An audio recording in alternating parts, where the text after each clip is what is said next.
Un saludo fraternal desde el colectivo Subámonos al Bus del POT.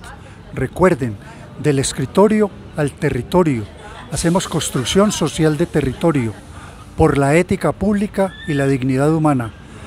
En un video anterior habíamos dicho que vamos a hacer piezas comunicativas con cada uno de los miembros del colectivo Subámonos al Bus del POT, porque cada uno de los miembros de nuestro equipo tiene temas, maneja aspectos muy concretos que tienen que ver con el ordenamiento territorial.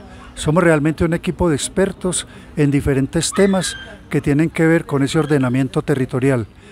En ese orden de ideas, hoy tenemos como invitado a Fernando Toro Sánchez, que es uno de los cofundadores de nuestro colectivo. Fernando, muy buenas tardes, bienvenido a estas piezas comunicativas. Buenas tardes, Humberto.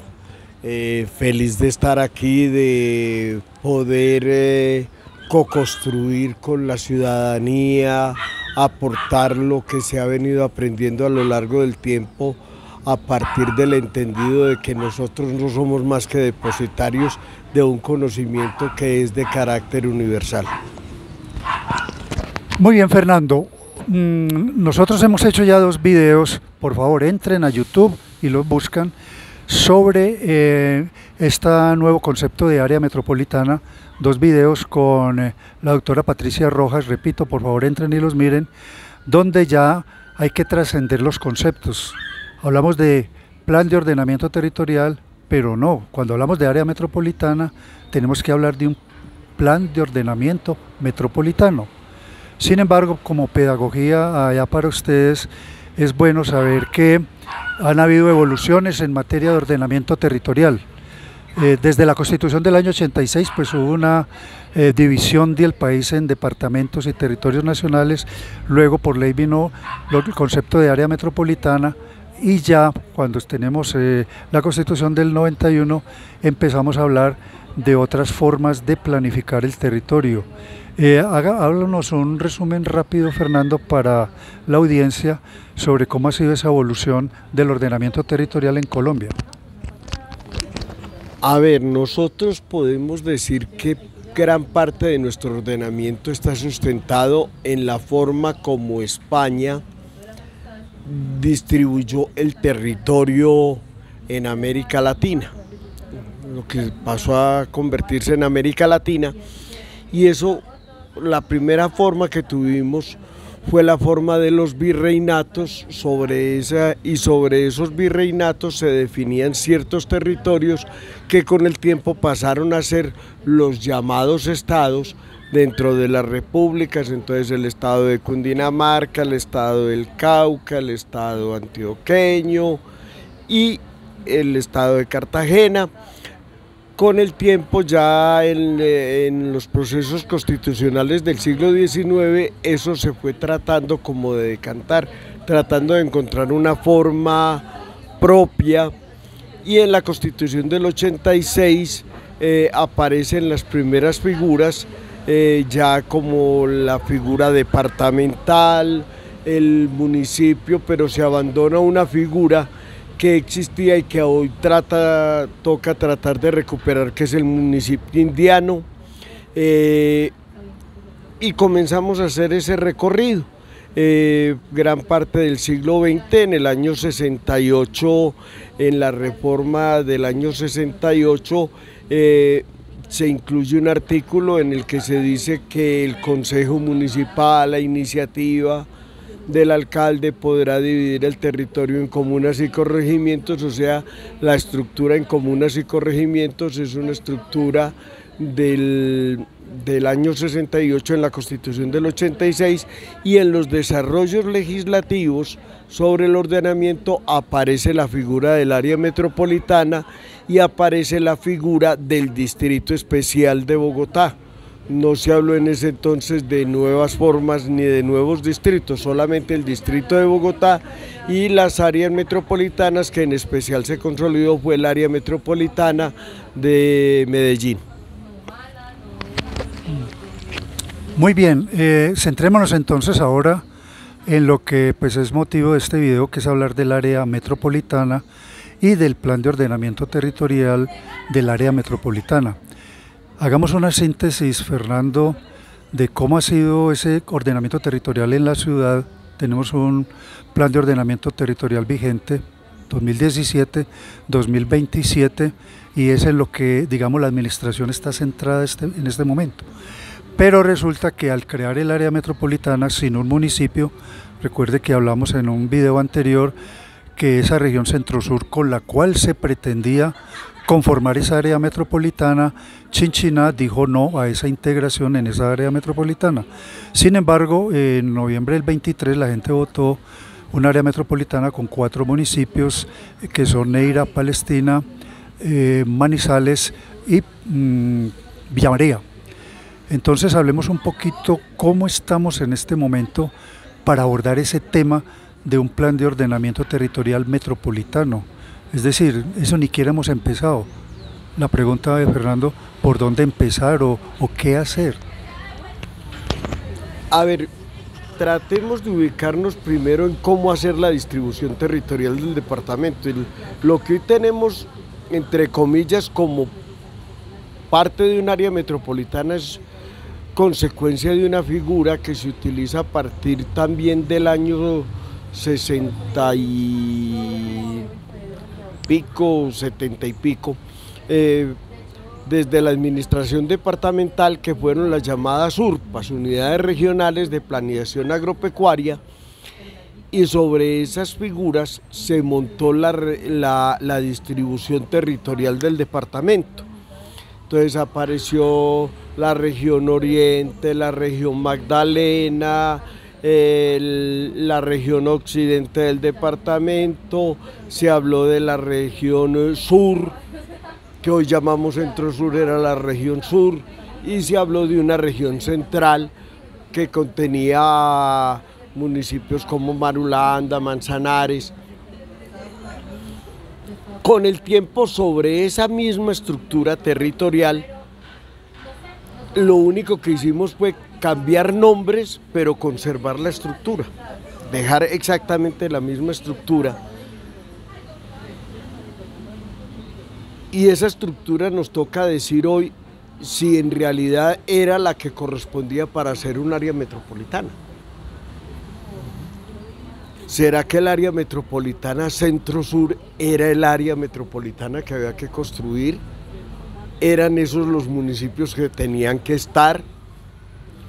¿Eran esas las conexiones que se tenían que dar, las cosmogonías que territorialmente tenían que juntarse? Pues entendiendo el área metropolitana como una estructura de orden eminentemente económico, uno podría decir que en el área metropolitana construida no están todos los que son ni son todos los que están. Eso hace parte también de ese análisis que nos toca, porque sencillamente esa zona centro-sur es la zona sur desde el año 70 más o menos, cuando comienzan los ejercicios de planeación en Caldas, en el departamento de Caldas y en Manizales. Entonces estaríamos montándonos sobre estructuras que ya no coinciden con nuestro desarrollo sociopolítico y cultural. Muy bien, Fernando, se toca una forma de planificación que son las URPAs, donde pues se clasifica el departamento en términos de vocaciones agrícolas, ¿no? Exacto. Entonces esto es muy importante allá, por favor, para que lo tengamos presente. Quiere decir que en la década de los 70 esta región, esta zona, este departamento había una vocación agrícola y la planificación y los programas tendían todos como a apoyar esa parte agrícola. ¿Qué ha pasado? ¿Por qué saltamos, digamos, o abandonamos esa vocación agrícola y ya nos metemos en el concepto de región, pero sin mucha claridad, como usted mismo lo expone? Las dinámicas de la llamada globalización fueron especializando, entre comillas, territorios, o se les trataron de definir ciertas vocaciones a territorios.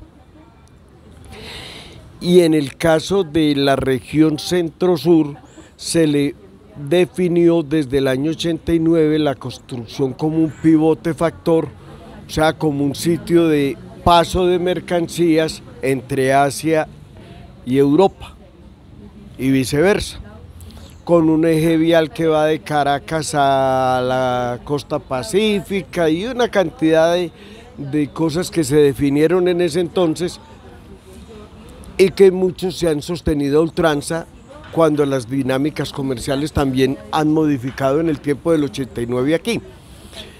Pero más allá de eso, también la dinámica comercial y la especialización de territorios comenzó a modificar las relaciones territoriales. Caldas dejó de ser el departamento cafetero, o pasamos a entendernos realmente cuál era nuestra capacidad cafetera cuando encontramos que Caldas tiene un 27% de su territorio realmente sembrado en café de manera intensiva.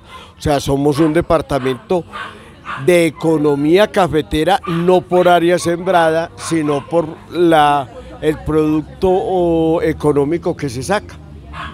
Somos un departamento al que se le fue montando la praderización para acomodar ganado, praderización que con el tiempo nos ha ido llevando a tener grandes zonas de derrumbes, a tener que hacer grandes inversiones en estabilización.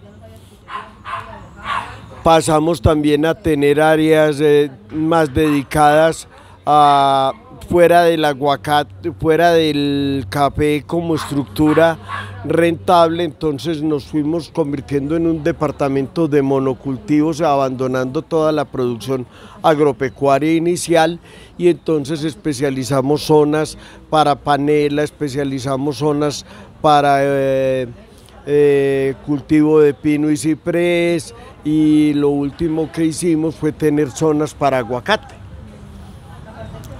Y ojo, sin revisar la capacidad real o los impactos reales de esos cultivos en la producción territorial.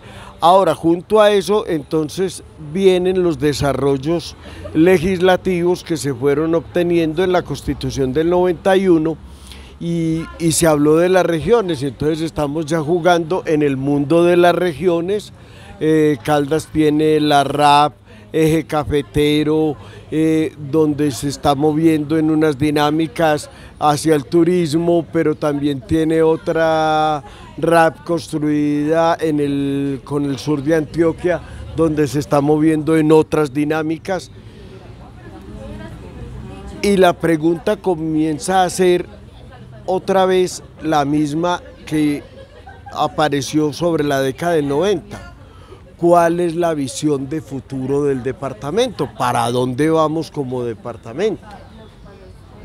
O sea, nuestra distribución geográfica tiene que obedecer a nuestra capacidad de lo que queremos hacer, no de lo que nos impongan desde afuera los modelos, sino hasta dónde somos capaces, qué somos capaces de producir, cómo somos capaces de producirlo. Y cuáles son en esos modelos de producción los que nos darían las mayores ventajas competitivas y comparativas al menor impacto, entendiendo que el ejercicio ambiental significa que nosotros vamos y obligatoriamente como especie nos va a tocar utilizar los recursos de la naturaleza, pero también tenemos que dejar recursos para el futuro. Muy bien, vamos a aclarar para todos ustedes algunos conceptos. Fernando hablaba de la RAP. Ustedes se estarán preguntando qué son las RAP. Son regiones administrativas de planificación, RAP, regiones administrativas de planificación. Pero devolvámonos un poco también para que ustedes sepan allí, cuando Colombia empieza a trascender ese concepto de una división político-administrativa de departamentos, pasamos a un concepto muy importante, Fernando, que usted ya lo dijo ahí, que es Colombia, país de regiones. Y resulta que es que Colombia, por su diversidad cultural, étnica, es un país de regiones. Entonces, cuando hablamos de regiones en el país, hablamos de economía, hablamos de cultura y hablamos de aspectos sociales. Y entonces, tenemos regiones prósperas y otras no tan prósperas. Entonces, esa clasificación de Colombia por regiones, pues es importante porque son lo que son 7 u 8 regiones, arrancando de la región Caribe hasta la insular, pero ya luego pasamos a otro modelo, que son las regiones administrativas de planificación, que tienen que ver como con instrumentos financieros fundamentalmente. Y resulta que hay otra cosa que llamamos área metropolitana, que son, digamos, poblaciones urbanas que tienen afinidades, ¿no? Entonces, dentro de todo este mare magnum de planificación, Fernando, que lo vuelva a repasar para ustedes allá y para usted, Fernando, plan de ordenamiento territorial. Ahorita, plan metropolitano de ordenamiento territorial. Por otro lado tenemos las regiones y por otro lado la RAP. ¿Cómo integrar eso para que realmente esos modelos de planificación sean efectivos y que la gente pues los entienda, ¿no? A ver, el juego tiene que ser cómo me integro a la mayor capacidad participativa que pueda tener como territorio. El área metropolitana es una integración económica que tiene la macrocefalia del municipio más grande, que por sí se convierte en la capital metropolitana. Ese municipio más grande siempre va a aportar el alcalde metropolitano y las decisiones de rigor para todo el territorio terminan siendo definidas en ese nicho pequeño que es el municipio más grande. Cuando uno quiere construir en democracia, tiene que partir de que todos los territorios, independiente de su capacidad económica, independiente de sus procesos, pueden aportar en la construcción colectiva del territorio. Entonces eso hace parte de la primera dinámica. Eso puede explicar por qué Chinchiná no se integra y por qué Chinchiná no se siente parte del territorio. Chinchiná fue muy clara y dijo: yo no le juego a que mis decisiones claves se manejen desde un escritorio en otro municipio y no las pueda manejar yo. Donde las inversiones más grandes que se puedan hacer en mi territorio me las definan afuera y no las defina yo. Donde me definan mi capacidad o mi incapacidad de industrialización o de producción. O sea, en eso uno tiene que ser muy claro, y esas son parte de la complejidad que tiene un área metropolitana. Frente a eso existen otra serie de figuras que se han venido creando o se crearon en el proceso de la Constitución del 91 y que tienen que ver con la asociación de municipios. O sea, hay alrededor de unas 3, 4 figuras que permiten jugar en términos de igualdad,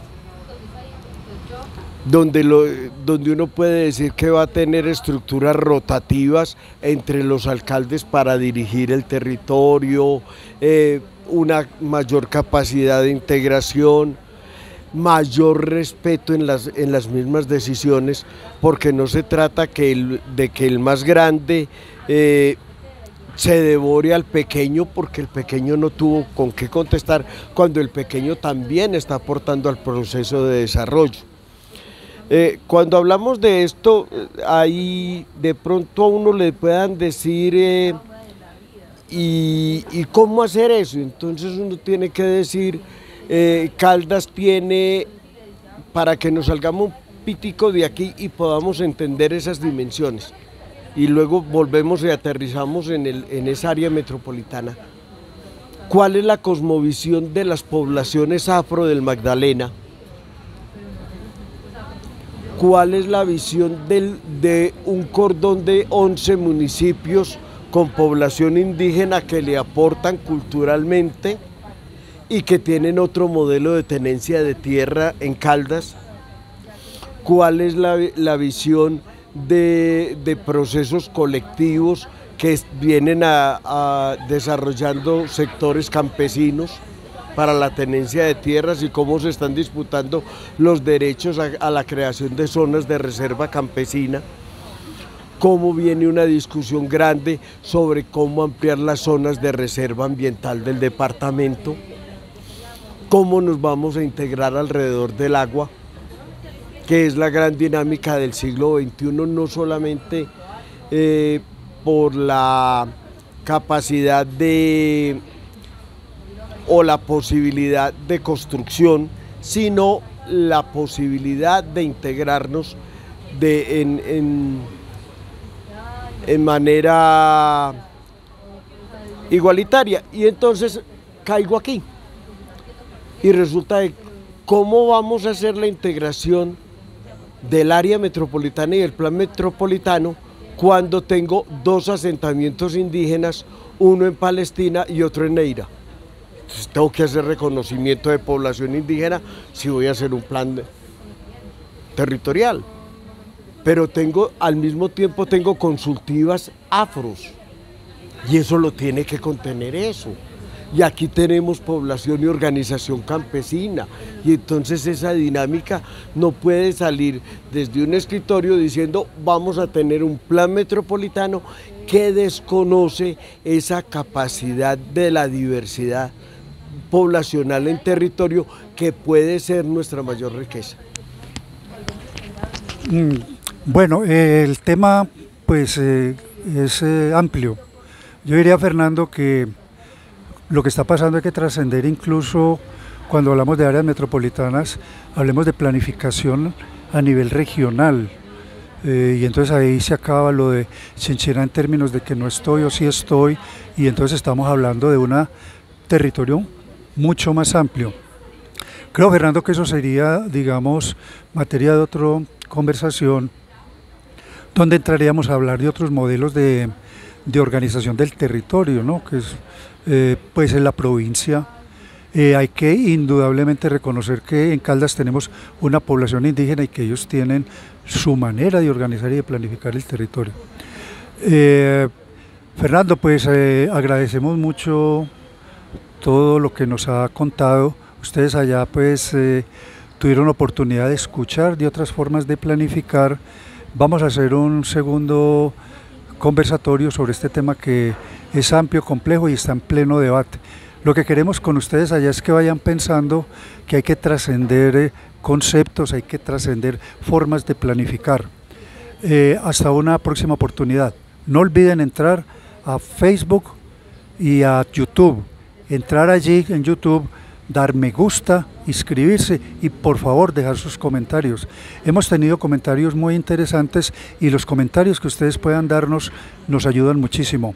Recordemos, construcción social de territorio, del escritorio al territorio, por una ética pública y por la dignidad humana. Hasta pronto.